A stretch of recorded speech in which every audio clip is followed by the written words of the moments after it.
भंडाराच्या पवनी तालुक्याचे भूमिपुत्र वीर शहीद मेजर प्रफुल्ल मोहरकर हे पाकिस्तानी भ्याड हल्ल्यात शहीद झाले होते. त्यांच्या 8व्या गौरवशाली बलिदान दिनानिमित्त त्यांच्या पावन स्मृतीस अभिवादन करण्यासाठी तसेच युवक व विद्यार्थ्यांमध्ये देशभक्ती, शिस्त आणि शारीरिक तंदुरुस्तीची जाणीव निर्माण व्हावी या उदात्त हेतूने व्यापारी संघ पवनी यांच्या वतीने भव्य मॅरेथॉन स्पर्धेचे आयोजन करण्यात आले.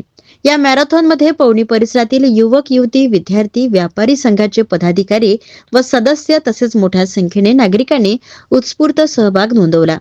धावण्याच्या माध्यमातून शहीद मेजर प्रफुल्ल मोहरकर यांच्या बलिदानाला आदरांजली अर्पण करण्यात आली.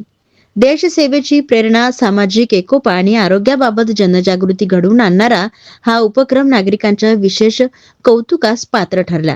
कार्यक्रमाच्या यशस्वी आयोजनासाठी व्यापारी संघाच्या वतीने सर्व सहभागी, स्वयंसेवक व नागरिकांचे आभार व्यक्त करण्यात आले.